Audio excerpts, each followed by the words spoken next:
देश भर में लेडी अघोरी माता के नाम से जानी जाने वाली महाकाली नंदगिरी को किन्नर अखाड़े का महामंडलेश्वर बनाया गया है। खास बात यह है कि उन्हें किन्नर अखाड़े के इतिहास में सबसे कम उम्र की महामंडलेश्वर माना जा रहा है। महाकाली नंदगिरी लंबे समय से अघोर साधना और सनातन परंपरा के प्रचार प्रसार में जुटी रही हैं, जिस वजह से धार्मिक जगत में उनकी एक अलग पहचान बन चुकी है। महाकाली नंदगिरी मूल रूप से तेलंगाना के पंचेरियल जिले के कुशनपल्ली क्षेत्र की रहने वाली हैं। बताया जाता है कि उन्होंने कम उम्र में ही सांसारिक जीवन छोड़कर साधना का मार्ग चुन लिया था। करीब 18 वर्ष पहले उन्होंने असम के प्रसिद्ध कामाख्या धाम में तंत्र और अघोर साधना की दीक्षा ली। इसके बाद से वे लगातार अघोर परंपरा की साधना में लीन रहीं और इसी साधना के कारण उन्हें देश भर में पहचान भी मिली। महामंडलेश्वर बनाए जाने के बाद महाकाली नंदगिरी ने अघोर परंपरा को लेकर फैली भ्रांतियों पर भी अपनी बात रखी।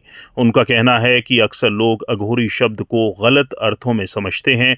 उनके अनुसार अघोरी का मतलब भयावह या डरावना होना नहीं, बल्कि इसका अर्थ निडर होना है। उन्होंने ये भी कहा कि अघोरी परंपरा में साधना के दौरान वैराग्य, आत्मिक अनुशासन और आध्यात्मिक चेतना पर विशेष ध्यान दिया जाता है। महाकाली नंदगिरी के अनुसार उनका उद्देश्य किसी अलग पहचान को बढ़ावा देना नहीं, बल्कि सनातन परंपरा और धार्मिक संस्कृति के संरक्षण के लिए कार्य करना है। महाकाली नंदगिरी पहले से भी अपने कुछ बयानों के कारण चर्चा में रह चुकी हैं। बावजूद इसके अघोर साधना और धार्मिक गतिविधियों में उनकी सक्रियता के कारण उन्हें किन्नर अखाड़े में एक महत्वपूर्ण जिम्मेदारी दी गई है। धार्मिक जगत में इसे एक महत्वपूर्ण निर्णय के रूप में देखा जा रहा है, जहां अघोर परंपरा से जुड़ी एक साधिका को अखाड़े के शीर्ष पदों में शामिल किया गया है।